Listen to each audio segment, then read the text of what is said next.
Kasih karunia dan damai sejahtera dari Allah Bapa kita dan dari anaknya Tuhan Yesus Kristus menyertai kamu sekalian. Amin. Salam saudara-saudari, sahabatku semua di dalam nama Tuhan Yesus Kristus. Firman Tuhan yang hadir menyapa kita di akhir pekan ini, Sabtu 25 November 2023, tertulis di dalam kitab Mazmur pasal 140 ayat 14. Mari sahabatku semua, kita simak dan renungkan firman Tuhan yang menjadi kekuatan dan inspirasi bagi kita untuk menjalani hari ini demikian. Sungguh orang-orang benar akan memuji namamu. Orang-orang yang jujur akan diam di hadapanmu. Tongodo sai pujionnya kapartigorido goarmu sogot. Sai miad di jolo di bohimdo akka na ujur marroha. Demikian firman Tuhan. Sahabatku semua, di dalam nama Yesus Kristus Tuhan kita, apakah di zaman ini kejujuran masih mendapat penghargaan atau kebenaran menjadi satu nilai yang paling berharga?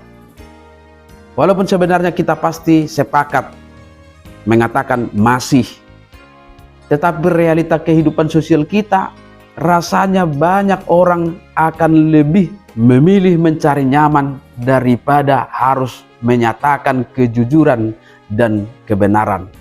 Karena apa? Karena tidak sedikit kasus-kasus hukum dan persoalan-persoalan sosial saat ini yang menunjukkan resiko besar yang harus ditanggung oleh orang-orang jujur dan benar. Ketika seseorang mengatakan sebuah kejujuran tentang hukum, bisa-bisa dia mendapat teror dan ancaman. Bahkan dalam komunitas-komunitas kecil, seperti dalam pergaulan sehari-hari, orang yang berterus terang tentang sebuah kebenaran bisa-bisa mendapat bulian dan disingkirkan. Barangkali keadaan seperti inilah yang dikeluhkan oleh Nabi Mika, sebagaimana dituliskan dalam Mika 7 ayat 2 sampai ayat 3. Orang saleh sudah hilang dari negeri, dan tiada lagi orang jujur di antara manusia. Mereka semuanya mengincar darah, yang seorang mencoba menangkap yang lain dengan jaring. Tangan mereka sudah cekatan berbuat jahat. Itulah yang dinyatakan oleh Nabi Mika. Tetapi sebagai orang-orang percaya, firman Tuhan hadir meneguhkan hati kita saat ini dengan sebuah janji pasti dari Tuhan tentang kehidupan orang benar dan jujur. Keyakinan ini sudah dituliskan dalam ayat sebelumnya, yaitu di ayat 13. Aku tahu bahwa Tuhan akan memberi keadilan kepada orang tertindas dan membela perkara orang miskin. Keadilan Tuhan hadir bukan dalam status kaya miskin, tetapi dalam status hidup benar dan jujur. Maka sekalipun hidup dalam kekurangan dan kemiskinan, apabila hidup dalam kebenaran dan kejujuran, Tuhan menjamin keadilan baginya.